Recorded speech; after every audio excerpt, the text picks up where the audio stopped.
एक बेटी जिसको गोद लिया गया था और 15 सालों से पाला जा रहा था, उसी बेटी ने अपने प्रेमी के साथ मिलके अपनी ही माँ की हत्या कर दी।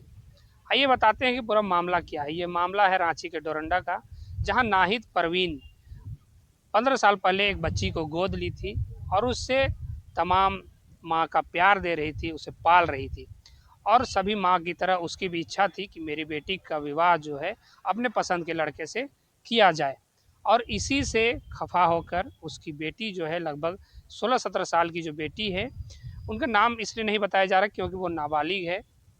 और वो जो बच्ची थी वो किसी और लड़के से प्यार करती थी। उस लड़का का नाम है अरबाज खान।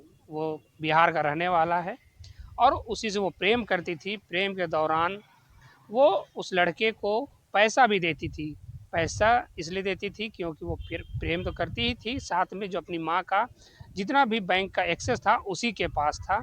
और लगभग आज से 4 साल पहले उसके जो पिता थे उनकी मृत्यु हो गई थी। मृत्यु के बाद उसकी माँ को, नाहिद परवीन को, पेंशन मिलता था और जो मृत्यु के पश्चात जो नौकरी के बाद जो मिलने वाला पैसा था, लगभग 20 से 30 लाख रुपए, वो भी मिला था इसी के लिए। और जितना भी पैसा का एक्सेस जो है बच्ची के पास था, और अपने बॉयफ्रेंड को लगभग 4 से 5 लाख रुपए खर्चा कर चुके थे उसमें।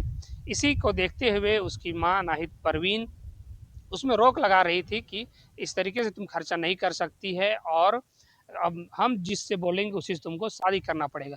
इसी को लेके अपने बॉयफ्रेंड के साथ में प्लान बनाती है और सुनियोजित तरीके से उसका बॉयफ्रेंड आता है, उसके साथ में और दो दोस्त होते हैं। नाहिद परवीन को 24 तारीख की रात को तकिया से दबाकर, मुंह को दबाकर मारा जाता है।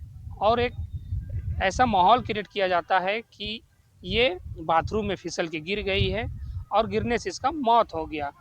और तमाम तरीके का कोशिश के बाद जो है उसमें ऐसा लगना चाहिए कि वाकई में ये बाथरूम में गिरी है। कुछ चोट के निशान भी बनाए जाते हैं, कुछ इस शरीर में स्क्रैच लगाए जाते हैं, सर में कुछ जख्म दिए जाते हैं। हालांकि मौत जो है वो तकिया में दबाने के कारण हुआ था। और इस तरीके से दिखाया जाए कि इनका मौत जो है वो बाथरूम में फिसलने के कारण हुआ है। लेकिन जब दफनाने से पहले, अंतिम संस्कार से पहले जो शरीर है उसको नहलाया जाता है, उस समय जो लोग हैं वो देखते हैं कि शरीर में चोट के निशान है और उनको आशंका होता है, लेकिन उसके बावजूद भी जो शरीर है, बॉडी है, उसको दफना दिया जाता है। दफनाने के बाद ये शिकायत की जाती है, पुलिस को सूचना मिलती है कि ऐसा एक मामला है। और मामले की गंभीरता को देखते हुए एक टीम का गठन किया जाता है और जहाँ पे शरीर को दफनाया गया था वहाँ शरीर को निकाला जाता है, पोस्टमार्टम की जाती है। और जब सख्ती से पूछताछ की जाती है तो ये बात निकल सामने आती है कि ये कोई बाथरूम में फिसल के मौत नहीं हुई है, ये एक साजिशन, एक हत्या है।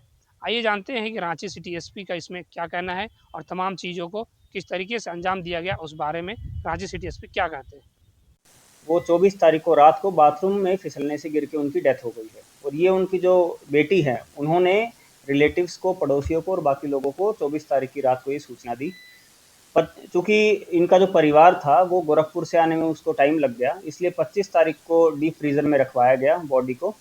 और 26 तारीख की सुबह जो है परिवारजन के साथ सभी के द्वारा मिलके, रिश्तेदार और जो भी परिवारजन है उनके द्वारा मिलके इनको दफना दिया गया 26 तारीख को मॉर्निंग में। 27 तारीख को रात को पुलिस को गुप्त सूचना प्राप्त हुई कि एक संदेहपूर्वक केस है जिसमें डाउटफुल लग रहा है, क्योंकि कुछ लोगों ने बताया कि जब उनको दफनाया जा रहा था तो उससे पहले जब लोगों ने उसकी बॉडी देखी तो हल्के फुल्के इंजरी मार्क्स गले पर दिखे और कुछ इंजरी मार्क्स उसकी बॉडी पर दिखे थे। इसी सूचना के आधार पर फिर फर्दर पुलिस ने जो आगे एक्शन लिया उसमें वेरिफिकेशन किया गया। ये भी पता लगाया गया कि उस टाइम पर जो 24 तारीख की रात को कौन कौन घर में मौजूद था, कौन नहीं था। टेक्निकल एनालिसिस किया गया, आस पड़ोस के लोगों से भी बात करेगी, रिश्तेदारों से भी बात करेगी। और 27 तारीख को रात को ही जो उनकी बेटी हैं जो 17 वर्ष की हैं, उनसे पूछताछ पुलिस की टीम के द्वारा उनसे पूछताछ शुरू करेगी। जब थोड़ा सख्ती से और कड़ाई से उनसे पूछताछ करी गई तो उन्होंने ये कबूल इनिशियली उन्होंने बताया कि मेरी जो मदर हैं वो बाथरूम में फिसल कर गिर गई थी। थोड़ी देर बाद उन्होंने अपना स्टेटमेंट चेंज किया और फिर उन्होंने बताया कि कुछ अज्ञात व्यक्ति जो है, 3 से 4 व्यक्ति मेरी प्रेजेंस में रात को मेरे को डराते धमकाते हुए मेरे घर के अंदर घुसे और उन्होंने मेरी मदर को मार दिया है। और उन्होंने ये बताया कि जो लोगों ने जो अंदर घुसे थे वो उनमें से वो उन लोगों को नहीं जानते थे। बट इवेंचुअली जब और उनसे कड़ाई से जब पूछताछ करी गई तो उन्होंने अपना इन्वॉल्वमेंट स्वीकार किया और उन्होंने बताया कि उनकी एज है लगभग 16 से 17 वर्ष। वो एडॉप्टेड चाइल्ड हैं। बचपन में ही उनको इस जो लेडी है नाहिद प्रवीण उनके द्वारा एडॉप्ट कर लिया गया था।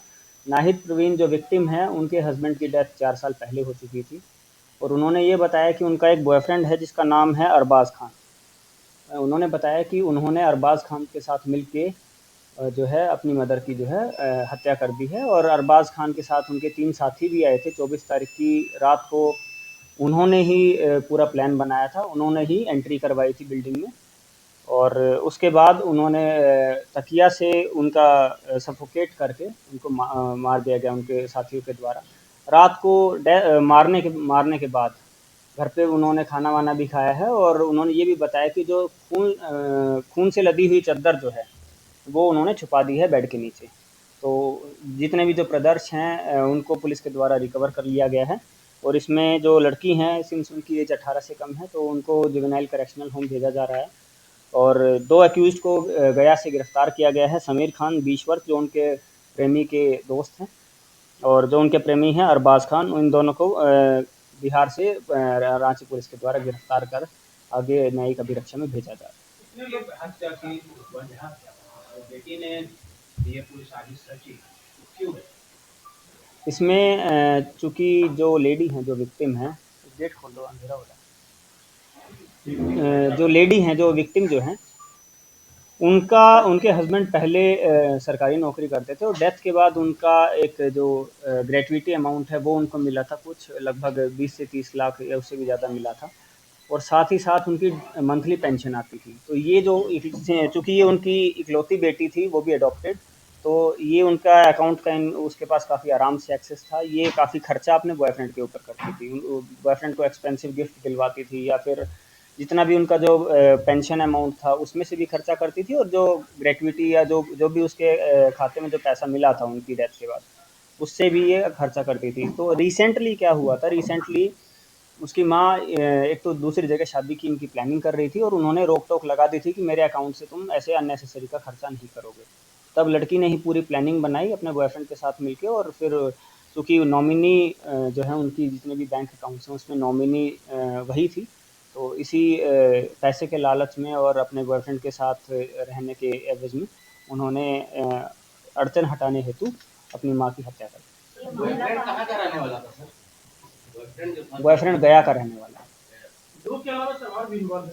दो बॉयफ्रेंड के 2 और दोस्त इन्वॉल्व हैं। उनकी पहचान की जा चुकी है। उनके विरुद्ध रांची पुलिस की टीम के द्वारा लगातार छापेमारी। पैसा भी दी थी क्या मारने के?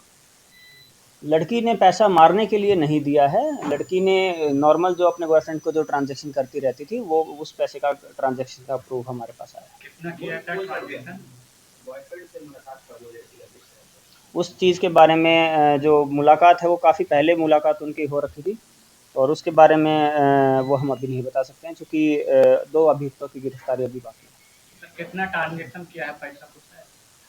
लगभग 4 से 5 लाख का ट्रांजैक्शन का हमारे पास है कि इतना पैसा वो दे चुकी है। टाइम लगभग 1 साल में। सर इस महिला के बॉडी की कई जगह चोट है, ब्लड का, तो हत्या के अलावा कुछ और भी ऐसा कुछ? वो भी इनके द्वारा बताया गया है कि चूँकि उनको जब मार दिया गया था तो मारने के पश्चात ये कोई बहाना नहीं था कि बाथरूम में गिरने के बाद खून तो आया नहीं।